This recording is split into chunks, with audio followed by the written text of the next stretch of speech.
that lives in basically the forest and makes like black market fireworks. I probably won't say this on the podcast. I don't know if she's still alive or dead. But so we were going out to party there one weekend and like camp and whatever. And I think we were going out to like some like backwoods range road country field to like party basically. So and his bestie were like, we'll meet you at the highway because then you can follow us to the location, and then on the way we're gonna pick up some fireworks. So we're like, okay, cool. So they meet us on the highway at like this range road, and they're like, okay, we're gonna go this way first because we're gonna go see. And literally, I can't remember her name, but we and I stayed in the car. We did not get out of the car, but literally, this like swamp witch living in the forest making homemade fireworks, and they paid her cash. And then we went and partied and they set off these fireworks. They were basically like high explosive bombs. Oh, yeah. Like everything was fine, but yeah, just this witch. Like I can't even, like, it sounds like a fucking fairy tale. Like, That's hilarious. yeah, witch in the forest with fucking high explosives. Like, she would go to like Cabela's or whatever, Canadian Tire, buy her own like tannerite. Oh my god. Yeah, and literally like mix her own fireworks. Some grandmas make pie, some grandmas make fireworks. She sure did. And I don't know if she's still alive. I don't think so, because she was really old. Yeah. I was also thinking too that this is the last episode of this series, and a new little liquor store opened in our neighborhood. So Cody and I went down there earlier. He's like, do you want to pick up some stuff because it's a long weekend? So I was like, yeah, sure, I could pick up a bottle of wine. And I picked up also these frickin' Smirnoff Ice Rocket Pop, you know, like the popsicle, like red, white, and blue. Yeah. I don't know. It was just like scratching a nostalgic itch.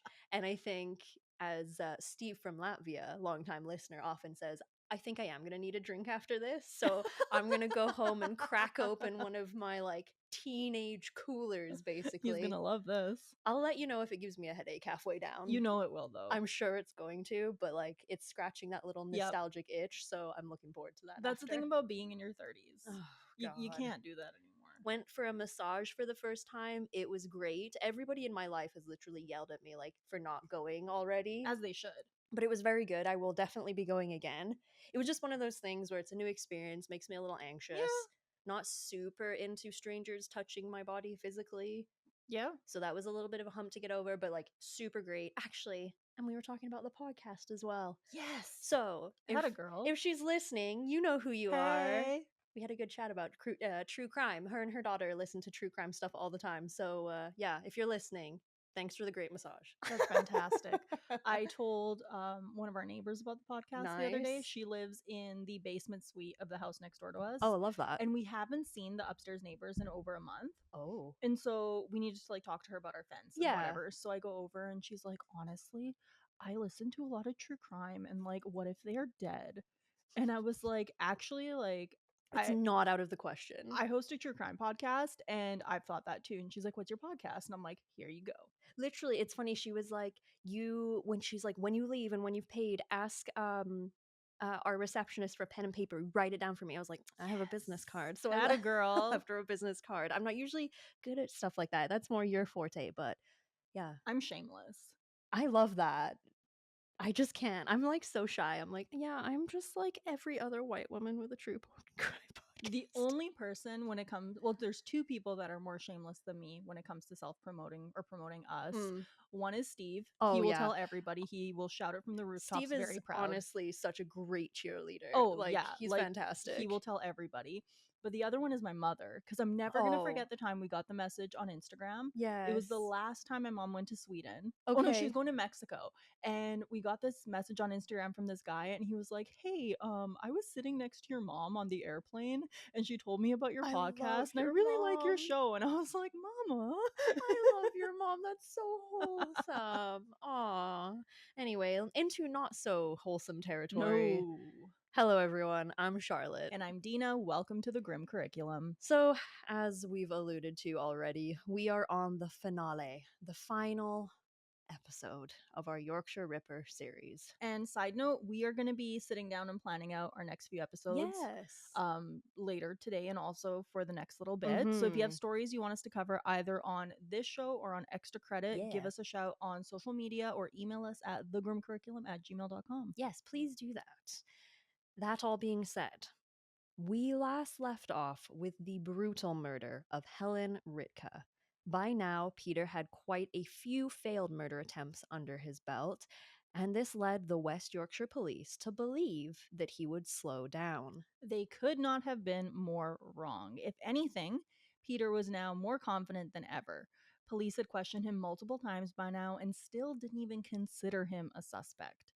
This is despite numerous pieces of evidence that could have at least helped point a finger at him. So, with that, we are going to be picking up right where he left off. Peter's attacks are increasing not only in brutality, but also frequency. But don't worry, by the end of this episode, we finally get to see some justice. Especially because I did a little bit of digging Oh. about what his time was like in prison, and I feel good about it. Okay, good. I am glad to hear that.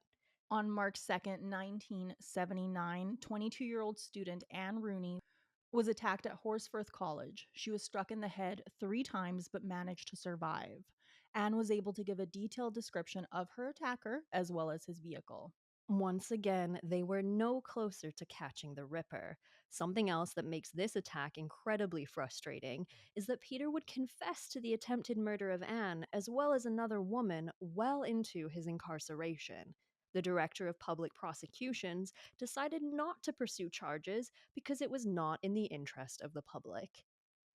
Well, if I were Anne, Mhm. I would be pretty upset about that. Well, they use the old excuse of, well, he's already in jail. Yeah, He's we already not got going him. anywhere. Well, get him for me then. Yeah, absolutely. Even it sounds silly on one hand because it's like, okay, if they're already in with like, a whole life order, life without parole, Mhm. or even on death row, something like that, they're locked in. They're not getting out, or very, Yeah. very, very, very slim chance that they're going to get out.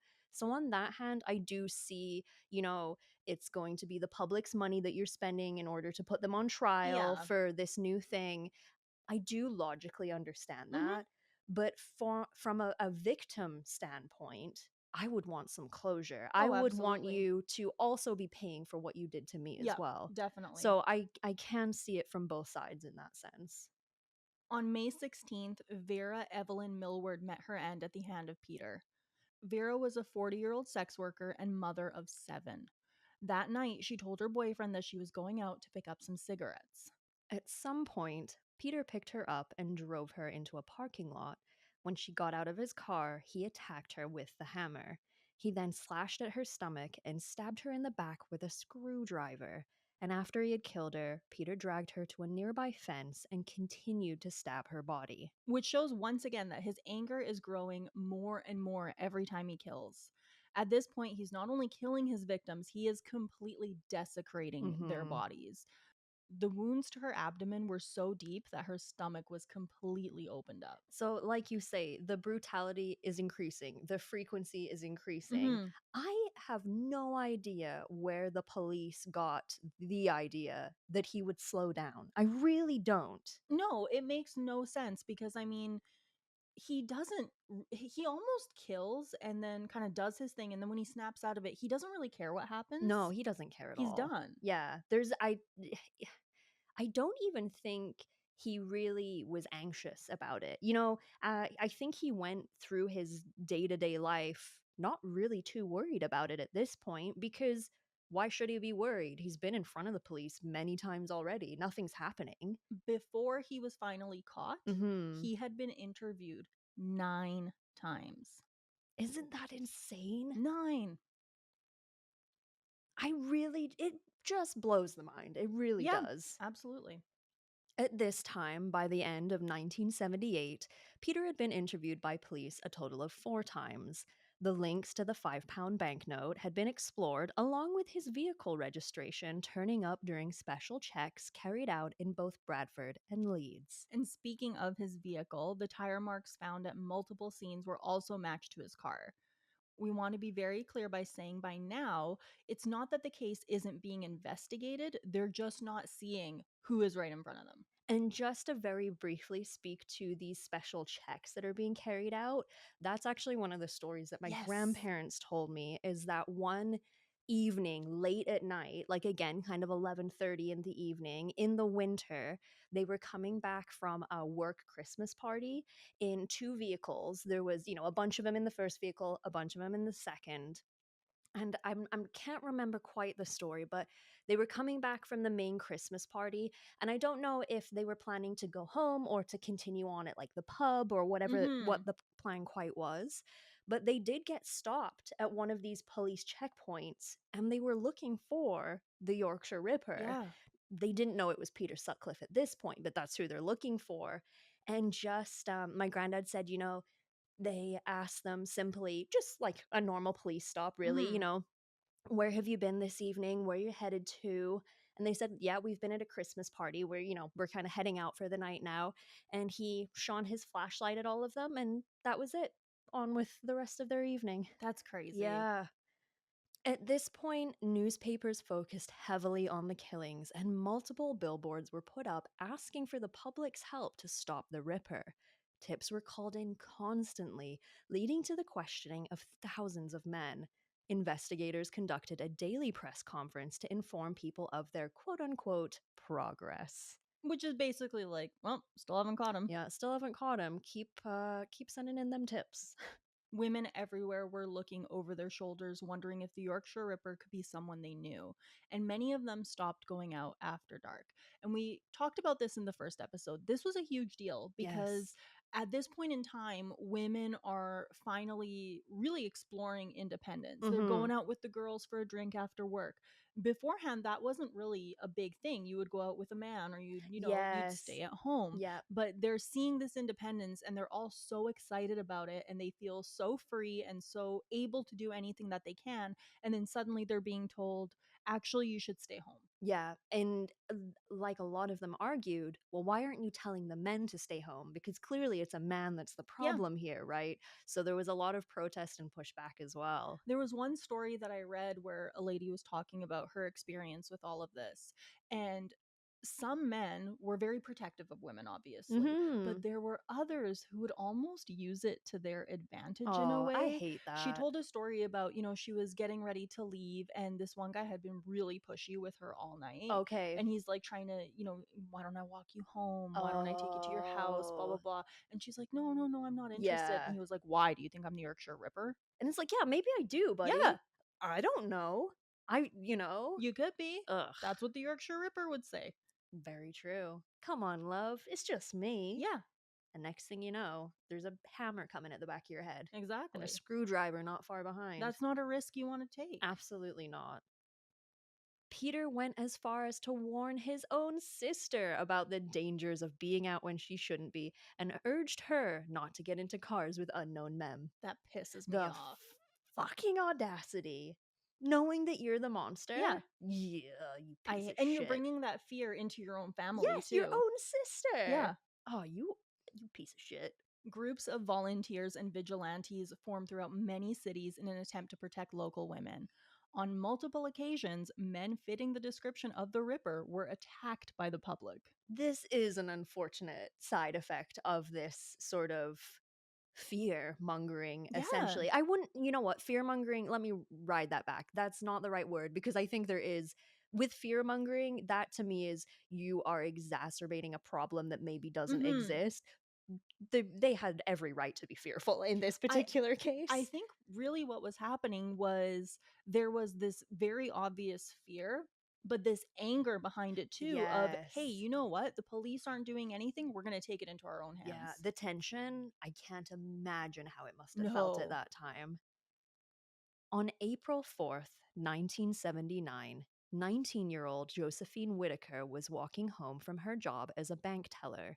She was on her way to her grandparents' house to show them a new watch she had just purchased for herself. When she arrived, she saw that her grandmother was not due home for another few hours, so she stayed and watched TV with her grandfather until 11 p.m. Since it was late, her grandparents urged her to stay over instead of walking home late at night, but she declined. Josephine lived only 10 minutes away. When she reached nearby Savile Park, she came across none other than Peter, who asked her the time. Before she could answer, he had already hit her over the head with his hammer, causing her to fall to the ground. He then dragged her 30 feet away to a dark area and pulled up her shirt. Peter stabbed her 25 times in the abdomen, breasts, thighs, and vagina. One of the other things I notice with his escalation is at first it's not necessarily sexual. No. You know, it's more just that kind of physical brutality. He wants them dead. He wants to hurt them. But as time goes on, he is targeting the breasts. He's targeting Very specific things. exactly. Yeah. And it's just another example of he's really amping himself up. Yeah, and it's clear that he hates women. Oh, You yeah. know, I mean, that's pretty obvious from the fact that he's only killing women. Mhm. But the fact that he's attacking genitals, the breasts, Mhm. that shows a very particular pointed kind of rage. Yeah, definitely. Josephine was killed so close to her house that you could see the spot where she was murdered from her front window. Her body was found the following morning.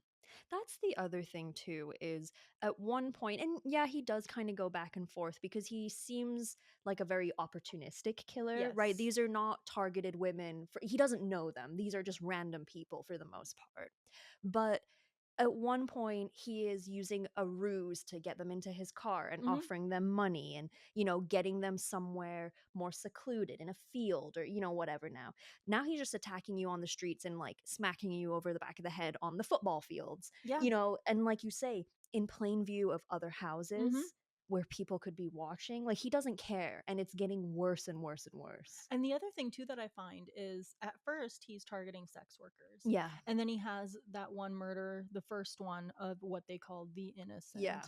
And he's, says he feels bad about it, Mhm. whatever.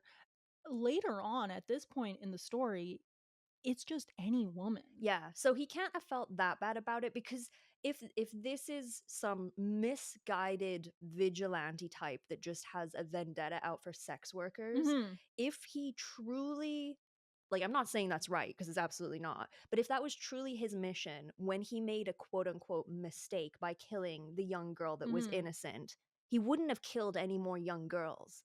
But as we see, that's not the case. He just killed anyone that was at the opportunity, in the sense they were in the wrong place at the wrong time. Yeah. So, yeah, don't give me any bullshit about being the devil or being about God. No. It's about you, Peter. In April of that year, Peter began having an affair with a woman named Teresa Douglas, who he had met at a bar. She knew him as Peter Logan and considered him to be one of the nicest men she had ever met. Ugh. He told her that he was divorced and that he lived in a large house in Yorkshire, but didn't allow her to visit said house. Peter was even telling his coworkers about his affair. When they heard the news, they were shocked. To them, Peter was a respectable married man who would never make sexual remarks about women, let alone step out on his wife.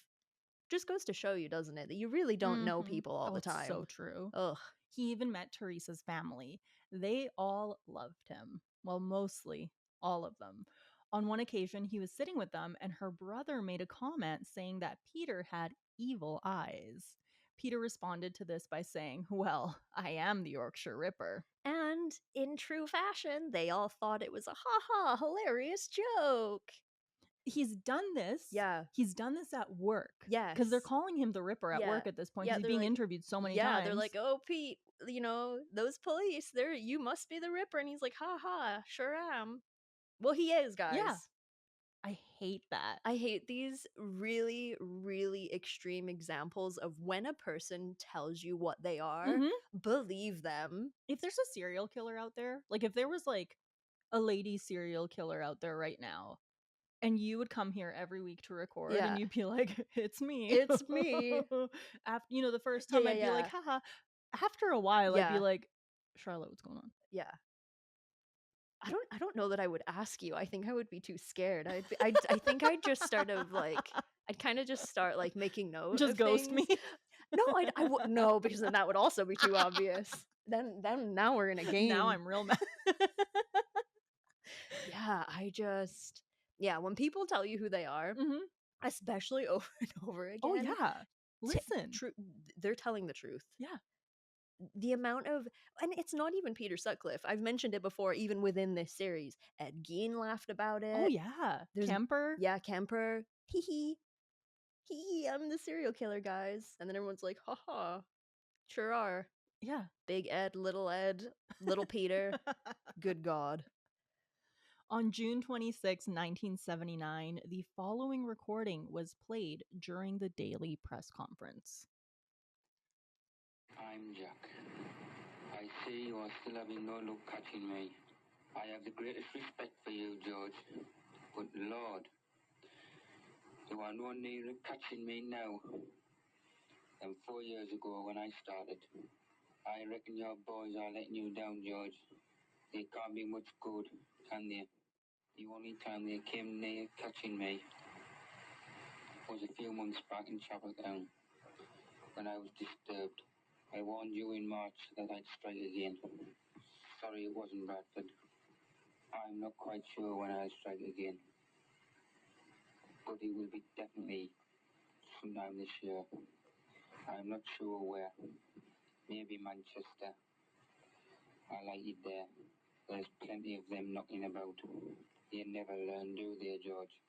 I bet you've warned them, but they never listen. Well, it's been nice chatting to you, George. Yours, Jack the Ripper. The George he speaks to is the head of the West Yorkshire Police Yes. investigation as well. So he always speaks sort of directly to him. I say he. That is not Peter Sutcliffe. And one of the things I tried to think about, because again, we're going into this, we've already said in the show, that's not him. No. But imagine getting that. The police probably thought, in their defense, now we've been very hard on them Yes, this we whole have. time. And in my opinion, and I think yours too, rightfully so.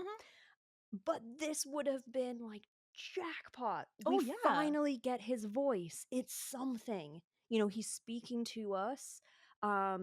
Literally, George would have been like, hell yeah, let's get it. And he's talking to me. We got this. Yeah. Like we mentioned before, this is the tape that threw off the entire investigation. Mm-hmm. We know now this was not Peter Sutcliffe. It was the man who had also written the false letters. Yeah. So, as was mentioned with the false letter, the big one, it was stamped Sunderland. And he says in the letter, ignore that. I posted it from there, but I'm not from there. But then you have this fella calling in, and he would have had an accent very close to the Sunderland area, that Geordie accent. So now they're thinking, oh God, we're putting 2 and 2 together. But unfortunately, they're putting 2 and 2 together and getting like 9.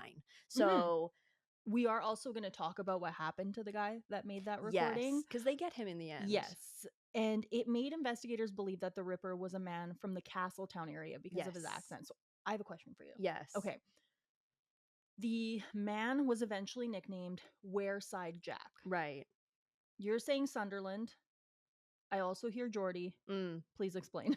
Okay, so in Britain, and even, you know, you'll find this in Scotland, Wales, Ireland, and everything as well, is we have many different accents. There Yes. isn't just one Scottish accent or one English accent.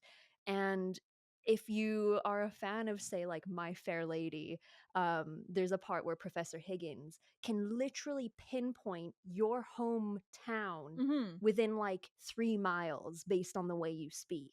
And that's truly the case. So Geordies are from sort of the Newcastle area. Okay. And that's one of the big cities up north. And sort of from there, you have Sunderland, you have like South Shields. So they'll all have a very similar accent. But if you really sort of like key into it, there will be slight differences. Okay. So even, for example, we're talking about the Yorkshire Ripper. My family is almost entirely from Yorkshire.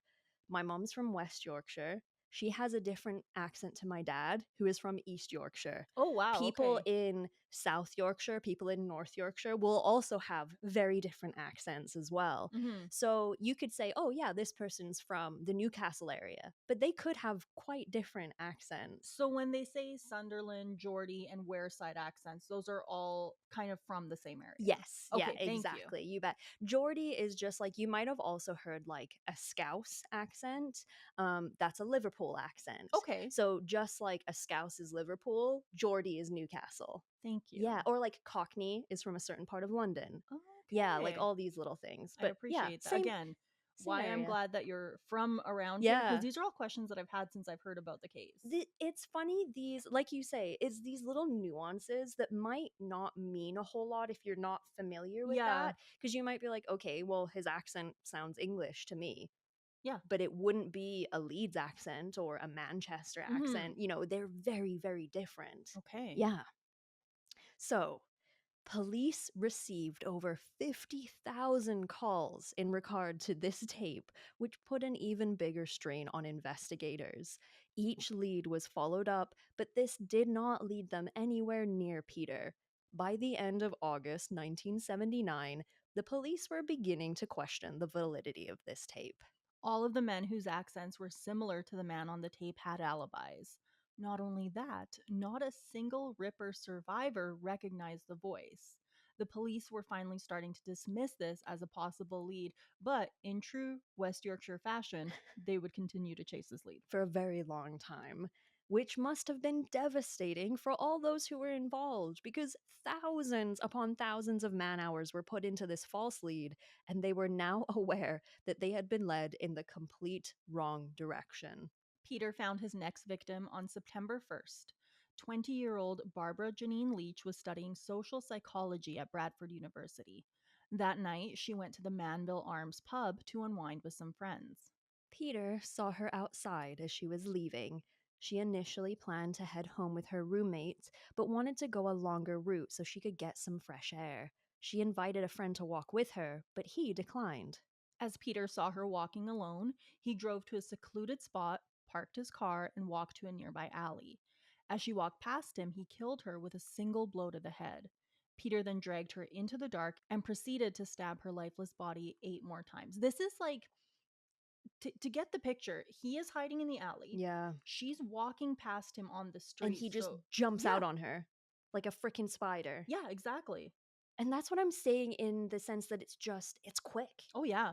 For, to put it very sort of crudely, wham, bam, thank you, ma'am. Like, it would be over in a matter of moments, essentially. Yeah. But to go back to it as well, he's stabbing her already dead body. That to me just says pure rage. Oh, absolutely. Because you're not killing them, they're already dead. And that's the other thing too. We've been talking a lot about his escalation, but at first, all of the wounds that were on these bodies happened before the person died. Yes. As we get further into it, he kills them, and that's when he inflicts most of the damage onto the body. Yeah. Barbara's roommates weren't too worried when she didn't come home that night. They simply assumed that she had gone to a different party and would be back in the morning. When that didn't happen, they called the police. Her body was found the same day, and it was concluded that the same knife had been used in the murder of Josephine Whitaker. The public, seeing that the Ripper had killed multiple women who were not in the sex work industry, demanded justice. This led to the creation of a £1 million publicity campaign. The recording of The Ripper was played throughout the country, even though many investigators still didn't believe it was real. I can't imagine putting something out to the public that, for the majority of you as investigators, knew that it was leading in the wrong direction. Yeah. And to spend £1 million doing so. That's a lot of money. What an absolute fuck up. And the other thing too is, one of the times when he was interviewed, the police officer was like, "We got him. This is him." And his superior was like, "Wrong accent. Wrong accent. Can't be Peter. Not the guy," because of that damn recording throwing everything off. Frustratingly enough, Peter Sutcliffe lived a mere 5 minutes away from the investigation headquarters. Literally living under their nose. On September 13th, West Yorkshire Police issued a confidential 18-page report to nearby forces in an attempt to aid them in the investigation. It included all of the evidence pertaining to the case, the letters, the tape, and a 5-point list to be used in an attempt to eliminate suspects. That list included the following. Number 1. The man was not born between 1924 and 1959. Only those between 20 and 55 years of age need be considered. Number 2. The man was obviously a colored person. Number 3. His shoe size was 9 or over. Number 4, his blood group was other than B, and most crucially, number 5, his accent was dissimilar to a Northeastern Geordie accent. So they think they have it pretty specific. Mm-hmm. What a list, though. Yeah. They're just going around knocking on doors, and it's like, check, check, check, check, check. Thank you. Have a good day, sir. But that's literally what it was. Yeah. They would go to these houses, knock on your door. Mm-hmm.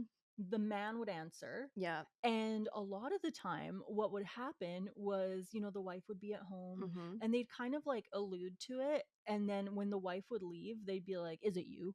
Are you killing sex workers? Because they didn't want to say it in front of the wife. Yeah, of course. So, I mean, it's ridiculous. I can't imagine. They interviewed thousands and thousands of people. And when you watch the documentaries, it's wild because there's footage of it. And Mhm. I talk about it a lot, how hearing the police and people speaking with Leeds accents and stuff it just is bizarre to me Mhm. because it reminds me of very like nostalgic good times. Oh, yeah. And to hear that accent coming out of like a police investigator's mouth, Mhm. I find it very hard to take seriously because I'm like, I could see that. no, you should be making me a cup of tea and we should be watching the telly. You know what I Yeah. mean? Like, stop yelling at me.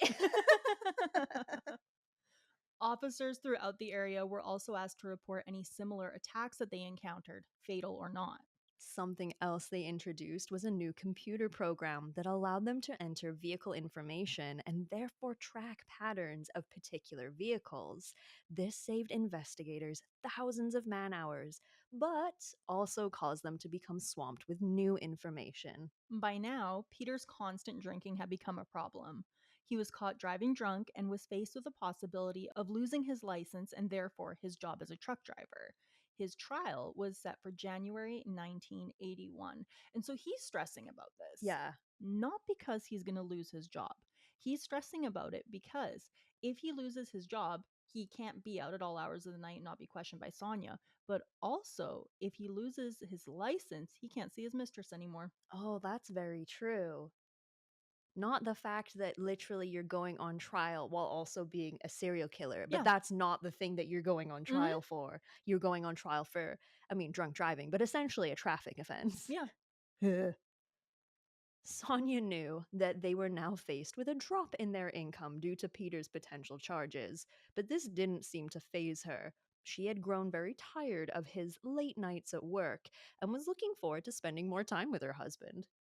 Well, if he loses his license, he can't get away from me. Nope.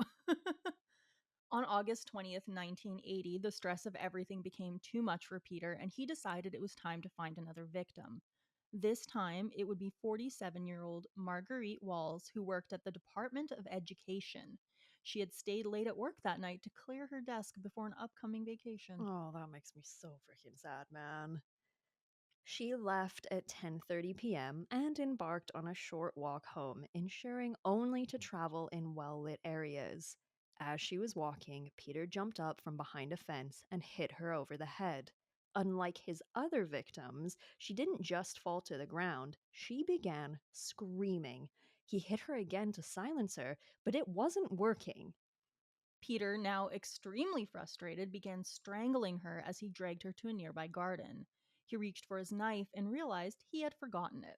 He bludgeoned her body with the hammer and then buried her under a pile of leaves. 15 minutes later, he was back at home. This attack was not thought to be a Ripper killing due to the use of strangulation. Not only that, the area where it happened was extremely safe. There was no red light district, and the majority of those who lived there were professionals and students. That following month, Peter attacked Dr. Upadhyaya Bandera, who was visiting from Singapore on a scholarship. She was walking home when he struck her with the hammer. He then tied a ligature around her neck but stopped when he heard footsteps behind them. This attack was also never linked to him. So I'm wondering, and maybe you can answer this, but obviously at first he started with sex workers. Mhm. Was that on purpose because he thought that they wouldn't be missed, or just that there was sort of easier access? Because to me, it at least seems that he started with people, you know, quote unquote, from this less dead demographic, Mhm. which serial killers often do because they are vulnerable and people tend to not take their disappearances seriously, and that kind of thing. And as 4 or 5 years have started to go by, he's realizing, why do I need to bother picking certain people out? I'm not getting caught either way. If I hate all women, I can attack old women, I can attack young women, Mhm. teenagers, girls, I can attack professionals, Mhm. students, um, still attacking sex workers. And it's because, in my mind, there's been no consequence. So why do I need to pick the less dead when no one seems to give a shit about anybody else? I think you're right, and I think also for him what it was he had this confidence behind him at this point Right. where he probably thought, and this is just me speculating, Yeah. but he probably thought, if I feel like killing someone, it doesn't matter who it is Yeah. because they're not going to catch me. No. But I also think most serial killers go through something that's called a berserker phase. Yes. And that's what Peter is in right now. It's when the killings ramp up, they become more brutal, they become more frequent. And I think at that point, it's really a matter of he's in control, but he's also not in control. He's kind of just doing what he wants, and that monster inside of him is just taking over. And he for sure, I think, would fall into the category where if he is not stopped by an outside force, Mhm. he will not stop. Exactly. And I hate to compare other serials to Ted Bundy, but I do it all the fucking time. Yeah. He has that famous quote where he says, when you kill, it's almost like you're changing a tire. The Right. first time that you do it, you're very careful, you're very meticulous, you take your time. Mm, As time goes on, you do it and you're like, where did the lug wrench go?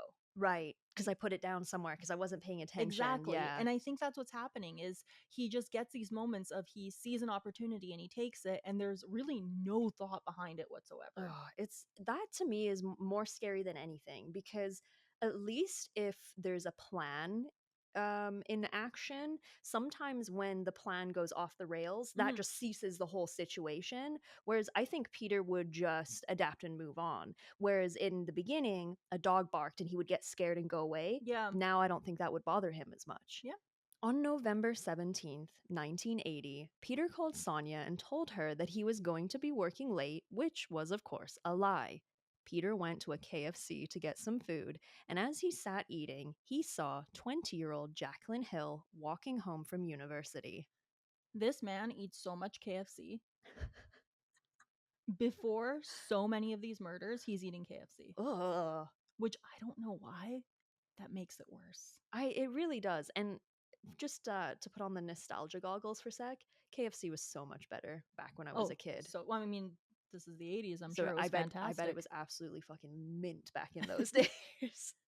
Peter began following Jacqueline, and when she was in a secluded area, he struck her in the back of the head, killing her instantly. He then dragged her to a vacant lot and stabbed her repeatedly throughout her body and once through her eye. He then left. Oh, I He don't said like that that. he I don't like stabbed her that. in the eye because of the way that she looked at him. I was just gonna ask if it was something like that. Yeah. Oh, that's awful. Moments later, a student named Amir Hussein found Jacqueline's bag and took it home to show his roommates. One of them, an ex police officer from Hong Kong, noted that it was strange that nothing was missing from the bag, as well as the fact that it was covered in blood. I have questions. Amir, sweetie, why are we picking up random purses covered in blood? I mean, I'm glad you did. Yeah. For sure. Like, someone needed to be notified. Yeah. But can you imagine just getting home to your roomies and being like, hey, you used to be part of the police, right? What do you think of this? And then just chucking a blood soaked Coach bag. Well, he basically shows up and he's like, look at this bag I found. And they look in it and there's everything is still Yeah. in there. And then his roommate goes, you realize there's blood all over this, right? Oh my god, buddy. Police were called, and after a few hours, 2 officers arrived at their home. The men urged them to investigate the area where the bag was found, and after a lot of discussion, they decided this was a good idea. Okay. The body was not found until the following morning, not by police, but by a local shopkeeper. So they find this bloody bag and they tell the police, like, hey, this is where I found it. Yeah. Maybe you should like look around Yeah. and see if anything Canvass the is area. amiss. And they're like, oh. And then the guy who's the ex-cop is like, I think you should. And they're like, nah. And he's like arguing with them Oh my God. to get them to do their job. And they go, but it's very dark. So they have don't their find flashlights. They don't anything. find anything. And then this poor I was shopkeeper gonna has to say, find it. because I mean, because of the, I will say, reluctance of police to do their job in this particular situation, some poor local shopkeeper got traumatized Mhm. finding this body. Yeah. She should not have ever had to stumble across that No. body. Police were overwhelmed at this point, with over 8,000 letters from the public listing potential suspects, one of which letters was from Trevor Birdsall, a friend of Peter's. 2 weeks after he wrote the letter, he grew frustrated that the police hadn't followed up, so he went to the headquarters and lodged a complaint in person himself. The report was fed into the system and ultimately ignored. Trevor assumed the police had followed up with Peter and that he was cleared. In reality, the police had never even read his report due to the overwhelming number of suspects that they were looking into. So during the first few murders, Yes. this guy Trevor, Yeah. he was at the pub with Peter. Mm-hmm. And Peter would just be like, be right back. And then he'd come back, you know, a few minutes later after he had killed somebody. And he's looking back and he's like, man, you know, he fits the description. We had some weird stuff happen. He's suddenly having this affair that's out of character. I think out of character, you know? Yeah. And he thinks he's doing something. He writes this letter, nothing. Goes in, talks to them, and he's like, listen, it's got to be Peter. Nothing.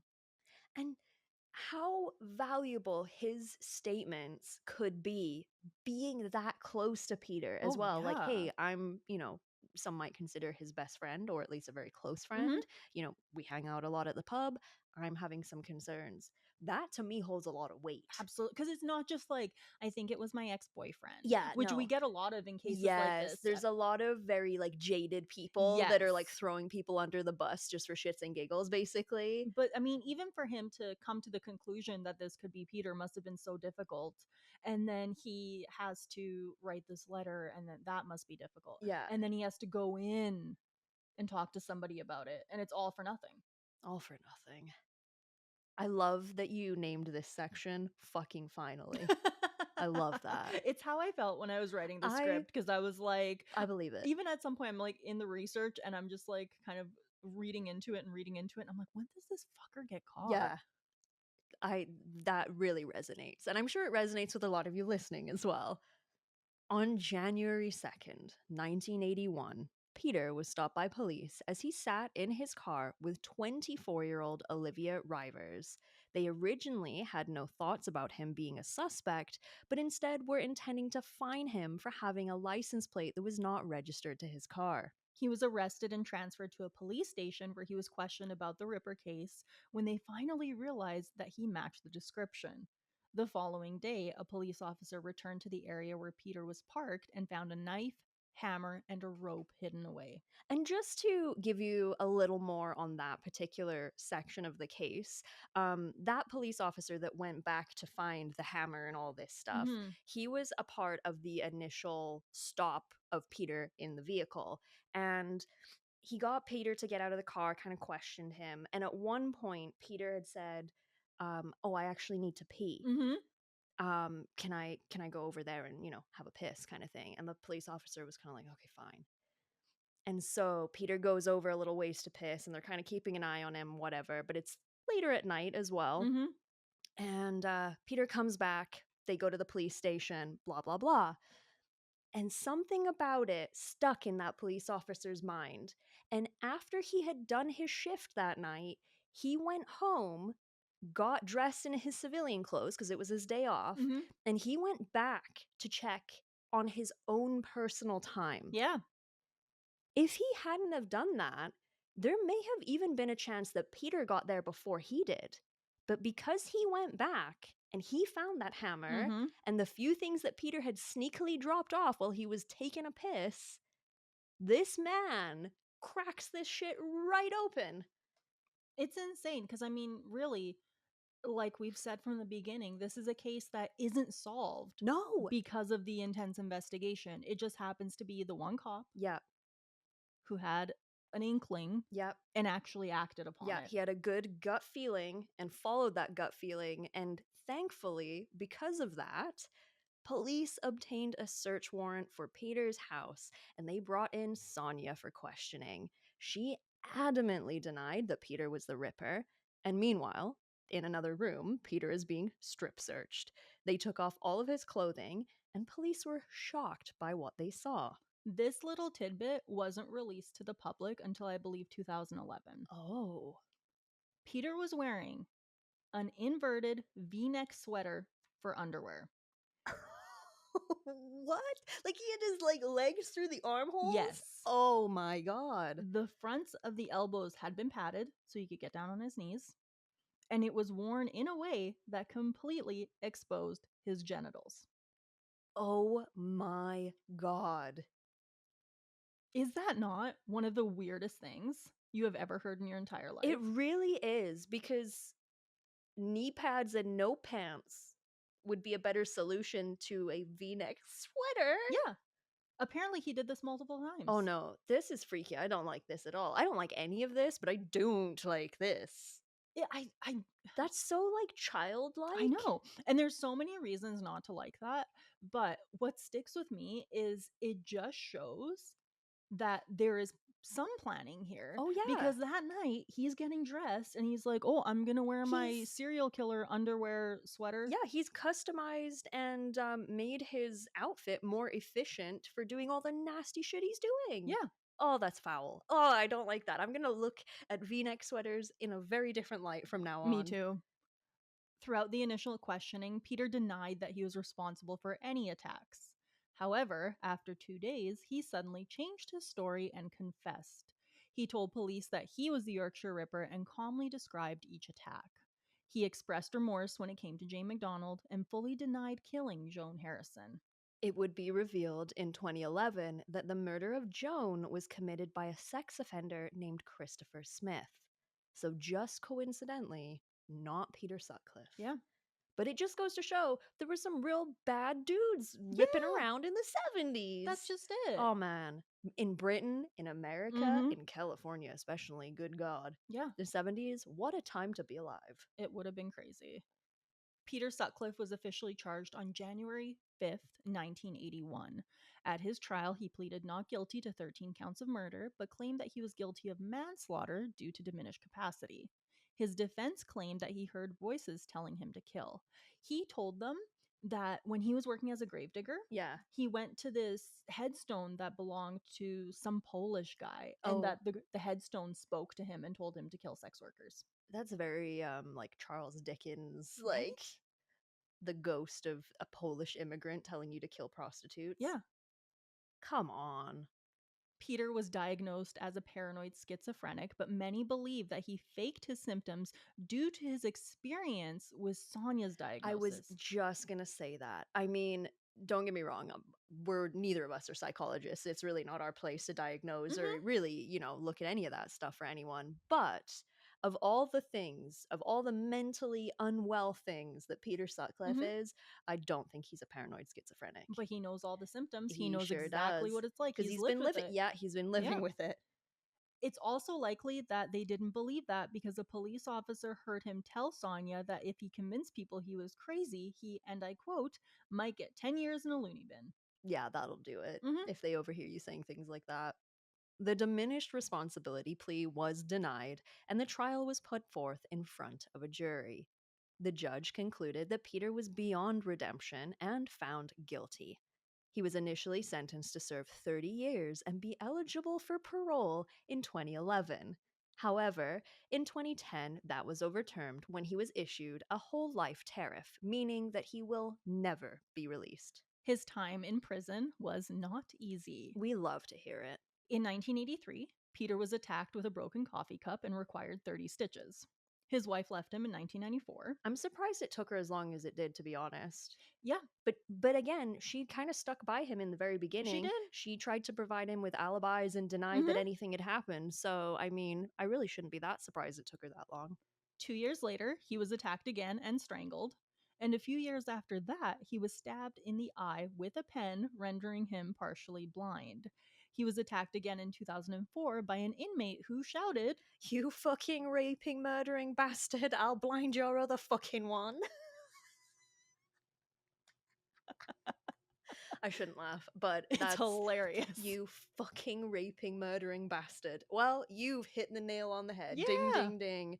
Oh, that's so funny. I just love how many people attack. Like, Hated him. you need some justice. And the thing is, like, we laugh, but it's because this man was able to continue for so long and feel all big and mighty, and like he held cities' lives in his hands. Absolutely. And they catch him and I mean, there's maybe more righteous people out there that would think we're mean for yelling at someone. You know, people might argue, well, he's serving his sentence, like blah blah blah. No, sorry. If he's running around fucking Wreck-It Ralph cracking everybody over the head with hammers, no, fuck you, dude. You get everything you get. I think it's hilarious that he was stabbed in Absolutely. the eye, especially because he stabbed another person in the eye earlier. Absolutely. There's your justice, I think Peter. that is karma coming right back around. Peter had dodged that particular attack and instead was stabbed in the cheek. In 2010, he appealed his sentence in an attempt to eventually gain parole, and he was told, "This was a campaign of murder which terrorized the population of a large part of Yorkshire for several years. The only explanation for it, on the jury's verdict, was anger, hatred, and obsession. Apart from a terrorist outrage, it is difficult to conceive of circumstances in which one man could account for so many victims." So that's basically being like, no, Peter, we know what you are. Stop asking to get out. Yeah. You don't deserve this. You held people hostage with fear. Yeah. And you murdered and hurt people irreparably. He tried to appeal his sentence multiple times. He spent a little bit of time in a mental institution and then was transferred back into a regular prison. At one point, he was granted a heavily supervised temporary leave so he could go to his mother's funeral. Oh, yes. You know what? I do remember hearing about that. And then, but it wasn't like he gets to go out for the weekend and come back. No. It was like he got to go for it and then got to go home. Exactly. Yeah. I still don't think he should be able to. No. Again, maybe there are people out there that would disagree with me, but you did what you did to end up in prison. You don't get to go to funerals. You don't get to go to weddings. You don't get to go to births. That's the problem. Like, you caused the issue, and now you suffer the consequence. You don't get to go to those things anymore. When you kill that many people and ruin that many lives, you do not get privileges. Absolutely not. Why should you get to go to your mother's funeral when many people had to go to their daughter's funerals? How about that? Yeah. You know, absolutely not. In 2020, Peter suffered a heart attack. 2 weeks later, at the age of 74, he was pronounced dead from natural causes stemming from diabetes and COVID-19. 2020, it'll get you every time. Yes, it will. With that, Peter Sutcliffe was finally gone. And undoubtedly, the world is a much better place without him. And that is the end of our Yorkshire Ripper series. Good riddance. Rot in pieces, Peter Sutcliffe. I remember when he died, I was like, I remember yay. too. Yeah, me too. I was like, oh, COVID, huh. And then I went about my day. Yeah. It's the same thing as like when Luis Garavito died. Oh, yeah. It was like, good. I wouldn't even go like, aw, because there's no aw. No. I was like, well, good riddance. I hope he was in pain. I hope that he was constantly terrified in prison because he was getting attacked left, right, and center. Yep. I hope that his last moments were terrible, and I wish nothing but terrible things for this horrific garbage human being. Peace out, Brussels sprout. All right. We also want to briefly touch on the man who sent the letters and the tape that ultimately derailed the investigation further before we fully finish this episode. We should chat about them briefly. So in 2005, the letters were explored again, and a small piece of the seal from one of the letters was found, and thanks to DNA testing, it was revealed to belong to John Samuel Humble. At the time of the murders, he was unemployed and struggling with alcoholism. It seems that in the 25 years since the hoax, his life hadn't changed that much. He was so inebriated when the police found him that they had to wait a full day for him to sober up so they could question him. That's crazy. He was eventually charged with the perversion of justice and sentenced to serve 8 years in prison. John Humble died in 2019 due to heart failure. Reportedly, he was incredibly ashamed of what he had done. I hope so. Well, yeah. I really hope so, because while you really weren't a part of the case in a physical sense, I think, yeah, I would go as far as to say you're responsible, I think, partially for the deaths that continue to happen. Absolutely. Because if you hadn't thrown the police off with that bullshit, they might have caught him sooner. Yeah. Now, we don't know that for sure, because obviously fate, that's it. That's, Yeah. that was the path taken. But you did not help an already very bumbled investigation. And at first, when I saw that he served 8 years for it, I almost was like, oh, is that a bit much? Well, But I don't think it is. The only reason why I think it's a lot, I think what he did was terrible. Yeah. And what do you feel? It may not have come from a malicious kind of mind, because he didn't do it to derail the case. He did it and derailed the case. Yes. He did it because he was drunk and thought it was a good idea at the time. Just a troublemaker. Yeah. So, I mean, in a way, he's part of the problem. For sure. And he's part of the reason why Peter was able to continue. But then I think about the fact that here in Canada, you can kill someone and get less time. That's so true. That is so true. But I also think probably what they considered too was, not only did you allow this to continue because you derailed everything, you also cost a lot of money. Yeah, millions. Especially in today's money. Yeah. So I think that was probably a part of their anger too. Yeah. Where I'm sure when they were sentencing him, they were like, we're going to make an example out of this guy so it doesn't happen again. And to be fair, I don't think John Humble was the kind of guy where slapping him with, say, a $500,000 fine is not going to do anything, because let's be real, this man does not seem like the kind of guy that has 500,000. Do you know what I mean? No. Like, hard to slap someone in his situation with some kind of monetary punishment. Yeah. Because that's really not going to do anything for anybody. No, exactly. But yeah, 8 years. It's a long time. Let us know your thoughts on that, because I'm kind of like, is that too long? Is it not long enough? Yeah, let us know your thoughts. I'm glad that he was prosecuted. I am too, because he really didn't fucking help. No. But yeah, is 8 years too long for John Humble? I don't know. I mean, he's dead now anyway. Yeah. But that all being said, welcome to the outro. We've had a lot to say today. We have. Thank you for listening to the entire Yorkshire Ripper series. It is one that's, I won't say near and dear to my heart, but close to my family, shall we put it that way? A little bit, in a sort of strange way. I'm glad we finally covered it, but as always, I am glad we are done talking about it. It's made my brain hurt. Yeah. The victim list is so long and so hectic and just brutal and all over the place that it does become one of those ones where it feels like it's never going to end. Yeah. So I'm glad we're at the end now. I'm glad he's dead. Me too. We want to thank everyone on Patreon, of course. Check us out there, patreon.com/thegrimcurriculum. We have a free tier. We have a week trial for the paid tier where you get video versions of the episodes. We have a Discord. And of course, our top tier members get a shout out. They sure do. So a wonderful and splendiferous thank you to the wonderful, the beautiful Atlantean Jedi, Judy, Steven Centauri, Paranoid Pop Rocks, Bob, Brian, Kevinus Musicus, Nova, Lisa, and Mayhem Mudkip. Woo-hoo. Thank you. You are all the wonderful, the best Titty City. And thank you all for listening. This has been The Grim Curriculum. Not a fun fact, but a question that popped into my brain a little while ago. If you were going to be an unmarked police car, what model of car would you be? You can be anything. I can be anything? Yeah. Oh, I'm putting myself in a Ferrari or something. I'm going to ride something really cool. Oh, man. I would want it to be like a concrete truck or something.